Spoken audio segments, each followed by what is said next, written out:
ડીસા ખાતે સ્વયં સૈનિક દળ દ્વારા ગૃહમંત્રી અમિત શાહ દ્વારા સંસદમાં બાબા સાહેબ આંબેડકરના વિવાદિત નિવેદન બદલ ડીસા શહેરમાં પણ સ્વયં સૈનિક દળ દ્વારા રેલી કાઢી પ્રાંત અધિકારીને આવેદનપત્ર આપવામાં આવ્યું।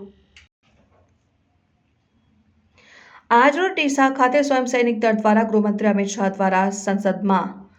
બાબા સાહેબ આંબેડકરના વિવાદિત નિવેદનને લઈને દેશભરમાં સ્વયં સૈનિક દળ દ્વારા વિરોધ પ્રદર્શનો શરૂ થયા છે। આજે ડીસા શહેરમાં પણ સ્વયં સૈનિક દળ દ્વારા રેલી કાઢીને પ્રાંત અધિકારીને આવેદનપત્ર આપવામાં આવ્યું। રાજ્યસભાના સત્ર દરમિયાન ગૃહમંત્રી અમિત શાહ ડોક્ટર બાબા સાહેબ આંબેડકરનું અપમાન કરવામાં આવતા તેના વિરોધમાં સ્વયં સૈનિક દળ દ્વારા કલેક્ટરને આવેદન પાઠવીને ગૃહમંત્રી પદેથી રાજીનામું આપવા માંગ કરવામાં આવી। સ્વયં સૈનિક દળે રજૂઆતમાં જણાવ્યું કે તારીખ 27મી ડિસેમ્બર 2024ના રોજ રાજ્યસભાના સત્ર દરમિયાન વર્તમાન દેશનો ગૃહમંત્રી અમિત શાહ દ્વારા વક્તવ્ય આપવામાં આવ્યું હતું, જેમાં તેમણે ડોક્ટર બાબા સાહેબ ભીમરાવ આંબેડકરનું અપમાન કર્યું હતું। અમે આજે ડીસા કલેક્ટર ઓફિસે બાબા સાહેબનું જે સાંસદની અંદર કહેવાતા ગૃહમંત્રી અમિત શાહે જે એમ કહ્યું સાંસદની અંદર કે આંબેડકર આંબેડકર આંબેડકર આજે ફેશન બની ગઈ છે અને જો આ નામ જો 7 વખત લેવામાં આવે ને તો 7 જન્મ સુધી સ્વર્ગ મળી જાય। તો ખરેખર આજે કહેવાય છે બાબા સાહેબ ડૉક્ટર બાબા સાહેબ આંબેડકર મહામાનવ જેને કહેવામાં આવે છે, મહામાનવનું અર્થ એક અપમાન છે। તો જે ભારત દેશની અંદર આજે આપણે જે કહેવાય કે બાબા સાહેબે આ ભારત દેશને એક મજબૂત એક વિશાળ વિશ્વની અંદર એક મજબૂત એક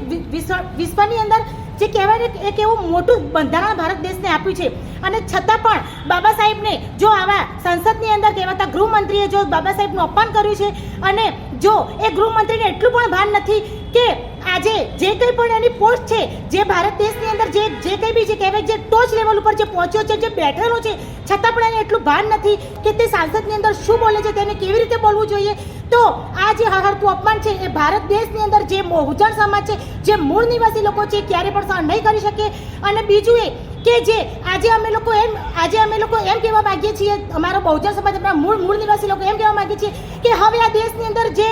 જાતિવાદી લોકો છે જે કહેવાતા જાતિવાદી કીડાઓ છે એમની માટે 2 જ ઓપ્શન છે, કાં તો તે બાબા સાહેબનું જે સંવિધાન છે તેને પૂરેપૂરું પોતાની અંદર અપનાવી લે, આ દેશની અંદર તેનો અમલ થવો જોઈએ, કાં તો પછી એ જાતિવાદી કીડાઓએ જે કહેવાતું એમનું સ્વર્ગ નર્ક છે ને ત્યાં જતા રહે, આ દેશ છોડીને ભાગી જાય। કારણ કે આવનારા દિવસોની અંદર અમારા બહુજન સમાજ અમારા મૂળ નિવાસી સમાજ આના કરતાં પણ ઉગ્ર આંદોલન ધારણ કરશે અને એને જે ઉગ્ર આંદોલન ધારણ કરશે અને જેને જે પણ પગલાં લેવાશે ને એની કોઈ પણ જવાબદારી અમારી પોતાની રહેશે નહીં। જય ભીમ, નમો બુદ્ધાય, જય સંવિધાન। પ્રવીણ કુમાર અને આજે અમે તારીખ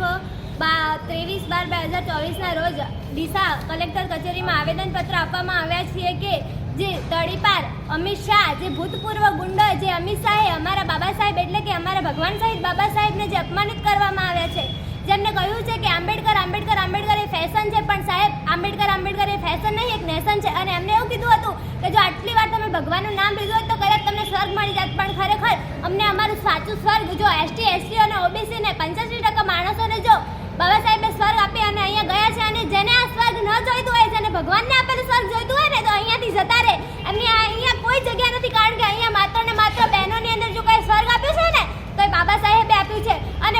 જે તમે ભગવાન ભગવાન કરો છો તો એમને ક્યાંક ને ક્યાંક સ્ત્રીઓને ગર્ભવતી છોડી છે, ક્યાંક ને ક્યાંક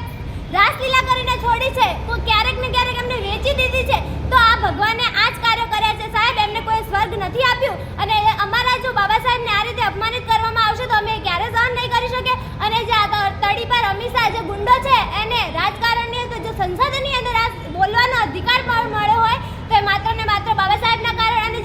જેના અધિકાર થકી એ જે બાબા સાહેબનું અપમાન કરે છે તો ખરેખર એ ચલાવવામાં નહીં આવે, કારણ કે એમના થકી એ બોલી રહ્યો છે તો ખરેખર એમને આ કોઈ અધિકાર નથી। અને તડીપાર અમિત શાહને જે સંસદની અંદર ગૃહમંત્રી બનાવવામાં આવ્યો છે તો ખરેખર એ પદ પરથી તેને રાજીનામું મૂકવું જોઈએ અને તેને આ રીતે અમારા બાબા સાહેબને બોલવાનો કોઈ હક અધિકાર નથી, કારણ કે બાબા સાહેબ